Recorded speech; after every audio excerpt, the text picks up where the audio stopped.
If there's one person in this world that I know better than anyone else, it's gotta be Eli Hawkeye. So, let me tell you a thing or two about him. When I first met him, we were pretty young.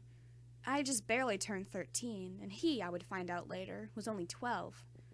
I was studying alchemy with his dad as my teacher. Flame alchemy, to be exact. Eli thought it was a little weird having a girl learning alchemy, but he didn't doubt me again when he saw I actually knew what I was doing.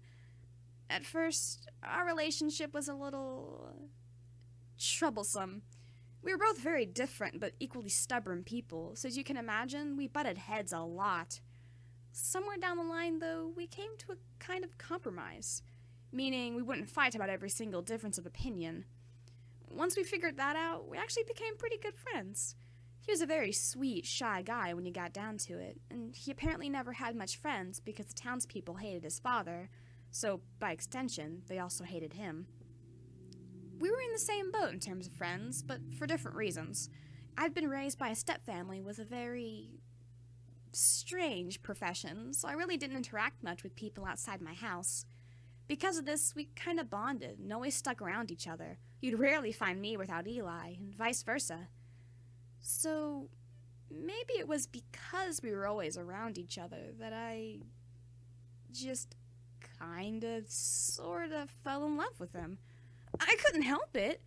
He was just so kind and smart and interesting. He made me feel like I could actually accomplish what I wanted to do, which was use the alchemy his dad was teaching me to really make a difference in the world. He had this kind of confidence about me that I barely had about myself. Plus, it didn't hurt that he was handsome. Of course, I only realized I loved him a few months before I had to leave for the military. This time, for good. I'd left for a while for training, but this time, there was really no coming back. I left, of course, with the secrets of flame alchemy. Secrets that my former, now dead teacher had tattooed on his only son's back. I'd wanted to ask him a million questions. Did it hurt? How could you let him do that? Did he even ask you, or did he just knock you out? Of course, those were all personal questions, one that he probably wouldn't have wanted to answer, even if I'd asked him. So, I kept my mouth shut. But I did hold him. I wrapped my arms around him, and I just held him. I knew I didn't understand how much pain he'd probably gone through, but I could try to comfort him. We had our second kiss that night, and I spent the next 2 weeks deciphering the patterns on his back, wanting each day to last longer than the last, because I knew that once I was done, I'd have to leave. So, because I wanted it to be slow, it went fast, too fast, and I was soon on a train to the battlefield I was to report to, a place known only as Ishval. I hate talking about Ishval. I hate the fact that I was involved in that genocide, that so-called war. I hate the fact that I'm still considered the heroine of Ishval, even though I did nothing but kill, slaughter, and destroy the lives of hundreds of thousands of innocent people. And most of all, I hate the fact that I brought Eli into this. Apparently he felt compelled to follow me, to protect me. I wasn't sure if I should have felt honored or insulted. I mean, I'm glad, I'm freaking ecstatic that he cared about me so much to basically drop his life and follow me. But on the other hand, I couldn't help but think he thought I couldn't handle myself. That he had to go protect me, because I'm the girl and he's the guy, and I couldn't defend myself even if I tried. I accused him with as much when he got there, screamed almost those exact words at him, angry and upset and just so fed up with Ishval by that point. For a moment, he just stood there, looking at me as I glared at him, my whole body shaking. Then he slowly, really, really slowly, walked over to me and, well, he did what I did to him when he first showed me the tattoo on his back. He held me. He put his arms around me, and he just held me. He didn't say a word to me, not once, and after he did that, I couldn't either. To this day, I'm not too sure why he did it. To show that he was there for me? Was it to pay me back for when I'd comforted him? It could be anything, really. Nevertheless, he did it, and I was grateful for it.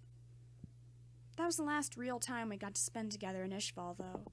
He was a sniper and was always far away from where I was, which, honestly, I was grateful for. He would never have to actually see what my alchemy did to the Ishvalans, how it devastated hundreds and killed thousands.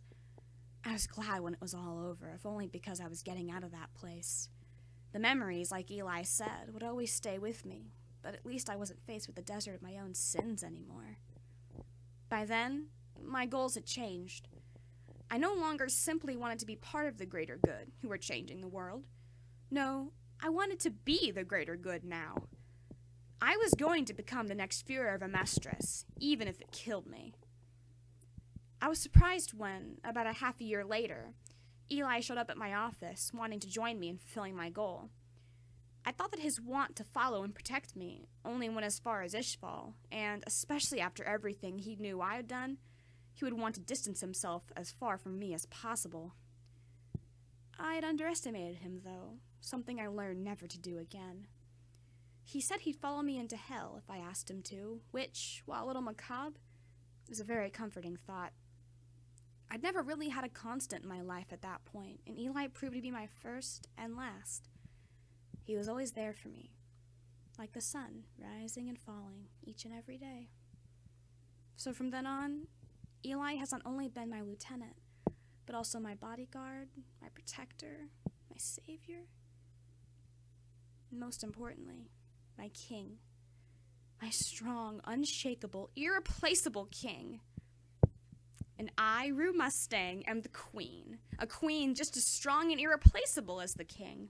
With my loyal team by my side, I will become Führer of Amestris and right all the wrongs done in Ishval, no matter the cost. Unless, of course, the cost is my team. Or my king. That's not a price I'd be willing to pay. Especially when it comes to Eli. For you see, when I become Führer, Eli and I will finally be able to do what he promised we would do all those years ago. When I become Führer, I'm going to become Rue Hawkeye. We said we'd get married when I came back from the military, both of us unaware that Eli would do what he did and change the path of our lives, and I intend on doing so. In a way, the idea of marriage is a little kick in the ass every time I start to get lazy or impatient. It's not so much the ceremony itself as it is the fact that I'll finally be able to be with him. I'll be able to kiss him in public for all eyes to see, to tell him I love him in a loud and confident voice, be able to sleep with his arms around me, all the things I can't do right now. I want those things, and I know he does too. He was the one who said he wanted to marry me when I came back in the first place. So, as long as I'm alive, I'm going to work hard and make sure I reach my goal. And as long as I have Eli by my side, keeping me safe, I know I'll be able to stay alive. I just hope he can too.